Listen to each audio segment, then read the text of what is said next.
Bonjour, bienvenue à Questions sans tabou. Toutes vos questions sont les bienvenues.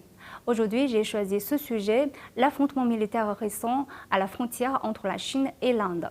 Un point qui mérite d'être souligné, il s'agit du premier incident meurtrier depuis 45 ans. Certains redoutent même l'éclatement d'une deuxième guerre sino-indienne. Nous passons sans tarder aux questions. Bonjour, Monsieur Ding Fan. Bonjour. Je constate que pour certains journalistes français, la Chine a choisi cette période de pandémie pour réactiver en quelque sorte la tension avec l'Inde.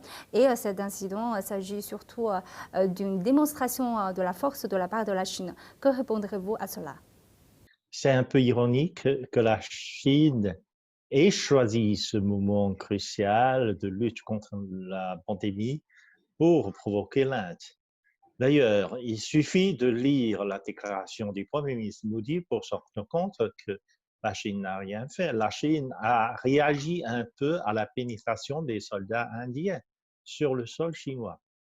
Parce que le Premier ministre indien a laissé entendre dans une conférence de presse qu'aucun soldat n'avait mis le pied sur le territoire indien.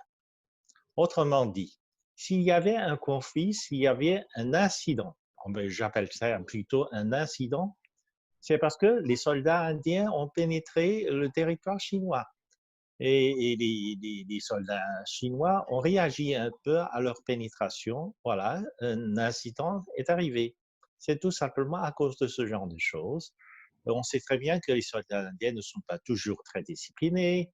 Ils font de temps en temps une espèce de pillage.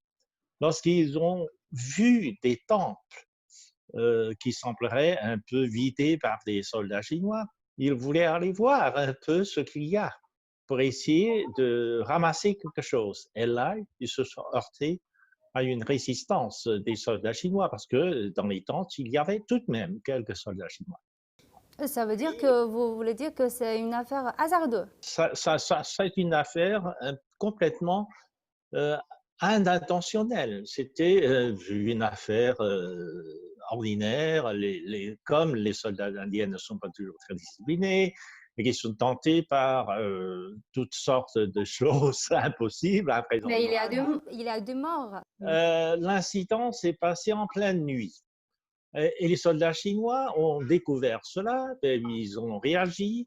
Eh bien, il y a eu une espèce de bagarre entre les soldats, une espèce de lutte corps à corps, mais aucun soldat n'a utilisé l'arme à feu. C'était vraiment une espèce de bagarre, et comme c'était sur une falaise. Et au cours de cette bagarre, des soldats indiens sont tombés de la falaise et sont tombés dans le lac. C'est comme ça qu'un certain nombre de soldats indiens se sont noyés. Mais est-ce qu'on attend une escalade de violence ou même une deuxième guerre sino-indienne?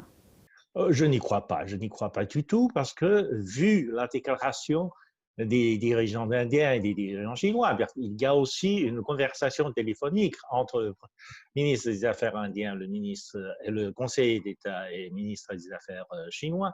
Bien, les choses vont s'arranger. Et puis, vu la déclaration du Premier ministre Modi, il n'a aucune intention de voir le conflit se transformer en un affrontement militaire, etc., etc. Mais vous savez très bien que maintenant, en Inde, il y a aussi des difficultés économiques dues à la pandémie. Donc, il y en a qui veulent profiter d'événements pour susciter un peu la colère populaire contre la Chine.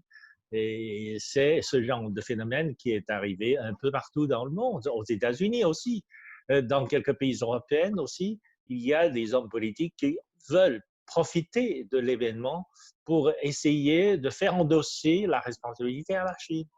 Voilà, l'Inde ne fait pas exception. Je vous remercie. Merci, Monsieur Ding Fan. Merci pour vos analyses. Au revoir. J'espère que je vous ai fourni quelques éléments de réflexion. N'hésitez pas à laisser votre commentaire ou des questions qui vous intéressent. En cette période spéciale, prenez bien soin de vous et à très bientôt.